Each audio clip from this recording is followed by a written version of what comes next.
کہ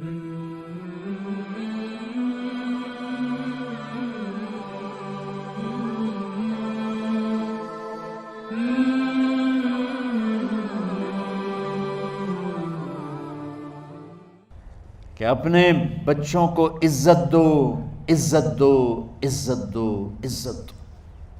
پھر آپ سے زندگی کے بڑے فیصلے ہیں شادی۔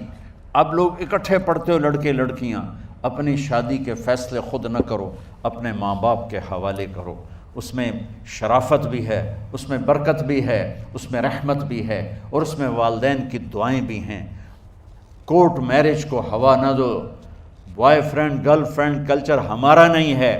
میرے نبی کے طریقے میں مرد اور عورت کا صرف نکاح سے تعلق ہے، اس کے علاوہ سب جہنم کی آگ ہے۔ اور والدین سے کہتا ہوں کہ اپنے بچوں سے پوچھ کے رشتے کرو، زبردستی مت کرو۔ میرا معاشرہ بہت سنگین قسم کے جرم کا شکار ہے، بچوں پہ مسلط کر دیتے ہیں، ایتھے ہی کرنی ہے، جٹاں چی کرنی ہے، بٹاں چی کرنی ہے، پتہ نہیں آئے کتوں ہیں جٹ بٹ۔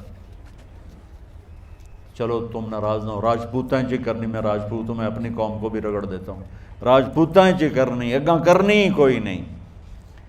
یہ ظلم و ستم اولاد پہ مت کرو، اپنی بچی سے پوچھو، اگر بیٹی ہاں کرے تو پھر قدم اٹھاؤ، اگر بیٹی کہہ دے میں نہیں کرنا چاہتی تو وہ نافرمان نہیں ہے۔ اللہ کے واسطے میری سنو، صرف تم نہیں سن رہے، اس کیمرے سے لاکھوں کروڑوں لوگ سن رہے ہیں۔ اگر بیٹا یوں کہہ دے کہ ابا میں نے یہاں شادی نہیں کرنی، میرا جی نہیں چاہتا ہے، تو وہ بیٹا نافرمان نہیں ہے، فرما بردار ہے، اس نے شریعت کا حق استعمال کیا ہے۔ اب ایسا ظلم مت کرو کہ نہیں اتھے ہی کرنی ہے، اتھے گھروں نکل جا۔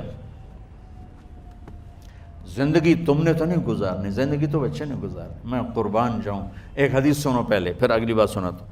ما تزوجت وما زوجت الا بوحی من السماء نزل به جبریل۔ لوگو سنو، میں نے جہاں شادی کی، میں نے جہاں بیٹی کی شادی کی، پہلے آسمان سے جبریل فرشتہ اللہ کا حکم لے کر آیا، پھر میں نے قدم اٹھایا۔ سمجھ گئے میری یہ بات؟ سمجھ گئے سارے؟ اب اگلی سنو۔ حضرت علی فاطمہ کا رشتہ لینے آ گئے، اور جبریل ان سے پہلے آ گئے کہ یا رسول اللہ فاطمہ علی کے لیے ہے۔ باپ محمد مصطفیٰ جیسا ہے، رشتہ مانگنے والا علی جیسا ہے، اور بیٹی فاطمہ جیسی ہے۔ اور آپ پوچھتے ہیں علی کیسے آئے؟ وہ شرم کی وجہ سے کچھ کہہ نہ سکے، چپ۔ آپ کو تو پتہ تھا، آپ نے فرمایا فاطمہ کے رشتے کے لیے آئے ہو؟ کہا جی۔ تو جبریل تنال بیٹھا ہوا ہے کہ یا رسول اللہ اتھے ہی کرنا ہے۔ آپ نے ہاں نہیں کی، آپ نے کہا انشاءاللہ، اور یہ کہہ کر اٹھ گئے۔ انشاءاللہ نبی کا ہاں ہی ہوتا ہے، لیکن جبریل کے آنے کے باوجود اور اللہ کے کہنے کے باوجود میرے نبی کو بھی پتہ ہے کہ یہ رشتہ یہاں کاتب تقدیر نے لکھ دیا ہے، لیکن امت کو سبق سکھانے کے لیے آپ گھر تشریف لے گئے۔ بیٹی فاطمہ کہ جی یا رسول اللہ۔ کہا علی کا رشتہ آیا ہے، میں ہاں کر دوں؟ سبحان اللہ۔ میں اپنے دیہاتی بچیوں پہ مجھے رونا آ گیا کہ جنہیں پتہ ہی نہیں ہوتا سانو کہیں دے نال بندے پہ جانور ہے یا انسان ہے۔ علی جیسا داماد، چلو علی کو چھوڑو، فاطمہ کو چھوڑو، جبریل آیا بیٹھا ہے، جبریل آیا بیٹھا ہے۔ اس کے بعد فاطمہ سے پوچھنے کی کیا بات ہے؟ جبریل آ کر کہہ رہا یا رسول اللہ، اللہ کہہ رہا ہے فاطمہ علی کے لیے ہے اور علی فاطمہ کے لیے ہے، اور پھر آپ کہتے ہیں بیٹی فاطمہ ہاں کر دو؟ ہماری تو آج کی بیٹیاں انکار نہیں کرتی، چپ کر کے گاں ماج طرح بن چھڑ دین قلعے نال۔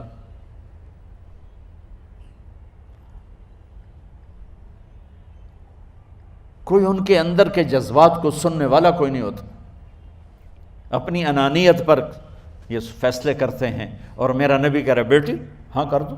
سبحان اللہ۔ آپ کا کیا خیال ہے، فاطمہ نے انکار کرنا تھا؟ یہ بیٹیاں نہیں انکار کرتی تو فاطمہ نے کہاں کرنا تھا؟ لیکن یہ سبق دینا تھا ان والدین کو جو نادانی میں نادانی کے فیصلے کر کے اولاد کو ہمیشہ ایک ٹھنڈی آگ میں دھکا دے دیتے ہیں۔ حضرت فاطمہ رضی اللہ تعالیٰ عنہا نے جب ہاں کی پھر آپ باہر نکلے. اچھا مزے کا واقعہ ہو، حضرت علی اٹھ کے باہر نکلے تو صحابہ باہر کھڑے انتظار کر رہے تھے کہ کیا ہوا. حضرت علی کو بھیجنے والے تھے عبد الرحمن بن عوف. پہلے ابو بکر گئے تو آپ نے انکار کر دیا، عمر گئے رشتہ مانگا، آپ نے انکار کر دیا. عبد الرحمن بن عوف نے علی سے کہا آپ جائیں، آپ کا رشتہ رد نہیں ہوگا. کہنے لگے میرا تو ذاتی گھر بھی کوئی نہیں، مجھے کہاں سے رشتہ ملے گا، میں تو بالکل غریب ہوں. کہا نہیں تم جاؤ. تو واپس آتے انہوں نے عبد الرحمن بن عوف پہ چڑھائی کر دی. ویکھیا ہے نا تو مینوں گلے آئی، انکار ہو گیا. تو صحابہ نے پوچھا کیا ہوا؟ کہا کچھ کہا ہی نہیں، چپ کر کے اٹھ گئے. تو عبد الرحمن بن عوف کہنے لگے کچھ بولے صحیح. کہ بس اتنا کہا انشاءاللہ. کہا تو مبارک ہو، نبی کا انشاءاللہ ہاں ہوتا ہے. کہا اچھا. تو اتنے میں آپ باہر تشریف لے. کہا علی، کہا جی. کہا لو بلاؤ، لوگوں کو بلاؤ. ساری مسجد بھر گئی، آپ کی ساری مسجد فل ہو گئی. آپ ممبر پہ کھڑے ہوئے علی کو سامنے بٹھایا. کہا لوگو یہ جبریل میرے پاس اللہ کا پیغام لائے ہیں کہ میں فاطمہ بنت محمد کا نکاح علی بن ابی طالب کے ساتھ کر دوں. پھر آپ نے خطبہ پڑھا اور کہا کہ علی، ہائے ہائے ہائے، میں نے فاطمہ بنت محمد کو 400 درہم مہر کے عوض تیرے نکاح میں دیا، تو نے قبول کیا؟ حضرت علی نے زور سے نعرہ لگایا میں نے قبول کیا، اور سجدے میں چلے گئے. اللہ کا شکر کا سجدہ ادا کیا. پھر میرے نبی نے وہیں سارے مجمع کو شہد کا شربت پلایا اور تازہ کھجوریں کھلائیں. اور پھر جب رخصتی ہوئی تو آپ نے حضرت علی سے فرمایا کہ آپ آ کے لے جاؤ. پھر آپ نے حضرت ام سلمہ، حضرت حفصہ اور جناب حضرت عائشہ رضی اللہ تعالیٰ عنہ، ان تینوں کو بلا کر فرمایا تمہیں پتہ ہے نا مجھے فاطمہ سے کتنا پیار ہے، تو تم فاطمہ کو دلہن بناؤ، اس کی تیاری کرواؤ، اسے دلہن بناؤ. تو ان تینوں نے حضرت فاطمہ کو دلہن بنایا. پھر آپ نے حضرت علی کو پیغام بھجوایا، وہ تشریف لائے، اپنی اونٹنی لے کر آئے. حضرت عقیل ساتھ ہے، سلمان فارسی ساتھ ہے، اور دروازے پر اونٹنی بٹھائی. آپ علی کو اندر لے گئے اور یوں فاطمہ کا ہاتھ پکڑ کے علی کے ہاتھ میں دے کر فرمایا علی تمہیں نبی کی بیٹی مبارک. سبحان. پھر آپ نے کہا میری بیٹی فاطمہ، مجھے اپنے خاندان میں جو سب سے زیادہ محبوب تھا میں نے تیرا ہاتھ اس کے ہاتھ میں دے دیا ہے. والدین سے کہتا ہوں اپنے نبی کی زندگی پڑھو. میرا درد ہے کہ ہماری ثقافت میں اسلام داخل نہیں ہوا، ہمارے عبادت میں اسلام آ گیا. بہت سارا مجمع مرد عورتوں کا نمازی ہے، حاجی ہے، عمرے کرتے ہیں، لیکن ثقافت میں نبوت کی جھلک دکھائی دے، ثقافت میں اللہ کا نبی دکھائی دے، وہ نہیں ہے. زندگی بیت گئی اس انتظار میں، مدت سے لگ رہی تھی لب بام ٹک ٹکی، تھک تھک کے گر گئی نگہ انتظار آج، پتہ نہیں کب صبح ہوگی.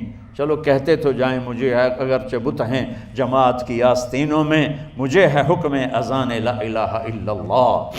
والدین کے ذمہ ہے اولاد کو عزت دینا، ان کے سب سے بڑی خواہش میں ان کا احترام کرنا کہ زندگی انہوں نے گزارنی ہے، اور آپ کے ذمہ ہے والدین کے آگے سر جھکا دینا. اللہ کے واسطے کورٹ میرجز اور خفیہ شادیاں یہ نہ ہماری ثقافت ہے نہ یہ انسانیت ہے. ہمیشہ دکھ دردوں میں زندگی گزرتی ہے.